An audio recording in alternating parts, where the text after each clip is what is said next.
على طول وانا بقرا سوره البقره كانت بتصادفني ايات عن البقره الصفراء. سيدنا موسى كان بيقول لليهود ان يذبحوا بقره، واليهود كانوا بيسالوا سيدنا موسى عن صفاتها، وكان سيدنا موسى كان بيقول لهم على الصفات اللي ربنا قال عليها. لكن برضو ما كنتش اعرف ايه حكايه البقره دي، ليه سيدنا موسى كان بيقول لهم على الصفات. بس جه الوقت اللي اعرف فيه حكايه البقره دي ايه. عارفه برضو ان ناس كتيره جدا ما يعرفوش ايه الحكايه، عشان كده قلت لازم احكيها لكم. بس قبل ما نحكيها اعملوا لي السبسكرايب وتفعيل زر الجرس واللايك وكومنت برايكم، وكومنت برضو لو عايزين اي قصه تانية. يلا بينا نحكي الحكايه. زمان في الصحراء كانت عيله سمعت صوت صريخ، طلعوا يشوفوا في ايه، لقوا جثه مقتوله.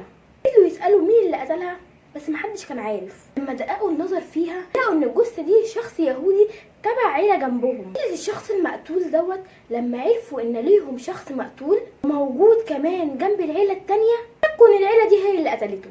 عشان كده قرروا ان هم ياخدوا بطارهم، فجمعوا الاسلحه وراحوا لهم. العيله التانيه دي بقى لما عرفوا ان اهل المقتول جايين ورافعين الاسلحه عليهم، قرروا هم كمان يرفعوا عليهم الاسلحه. وفي لحظه خلاص كده هتبدا الخناقه بينهم، ظهر صوت لواحد صالح بيزعق لهم وبيقول تتخانقوا مع بعض وتقتلوا بعض، نبي الله موسى عايش بيننا. قال لهم روحوا للنبي وهو اكيد هيحكم بينكم. فعلا القبيلتين دولت راحوا لسيدنا موسى، فابن اخو المقتول حكى لسيدنا موسى الحكايه كلها وطلب منه ان يسال ربنا مين القاتل. سيدنا موسى قال لهم ان الله يامركم ان تذبحوا بقره. اليهود بصوا كده للنبي باستغراب وقالوا له انت بتتريق علينا؟ سيدنا موسى قال لهم اعوذ بالله ان اكون من الجاهلين.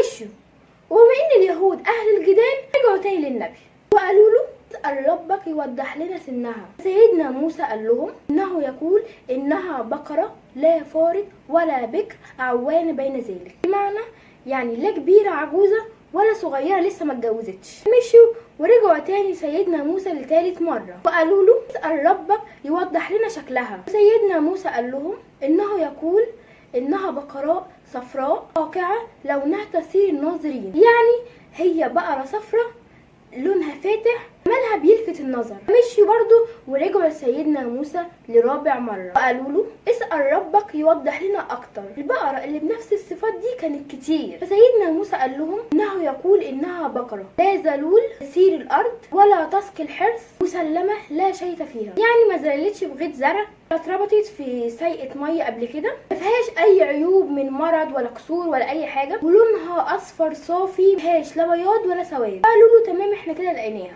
السؤال هنا اليهود لقوها فين؟ لقوها في بيت طفل فقير جدا ما عندوش الا البقره دي، وكان عايش مع امه بعد موت ابوه، وابوه قيل يعني ان هو كان خايف على ابنه من بعده، فدعا ربنا وقال اللهم اني استودعتك هذا البقره لولدي. فلما لقوها عند الولد دوت طلبوا ان هم يشتروها بثمن ضعيف جدا، ولكن ام الولد كانت بترفض. هم يعلوا السعر وهي ترفض، يعلوا السعر وهي ترفض، يعلوا السعر وهي ترفض، لحد ما عرضوا عليها في الاخر ان هم يشتروها منها مقابل الذهب. يعني البقره لو كانت 100 كيلو فهم هيشتروها ب 100 كيلو ذهب. فوافقت وبعتها لهم. لما ذبحوها ربنا اخبر سيدنا موسى انهم ياخدوا عظمه من عظم البقره المذبوحه ويضربوا بيها جثه اليهودي المقتول. فلما عملوا كده فجاه لقوا الجثه بتتحرك.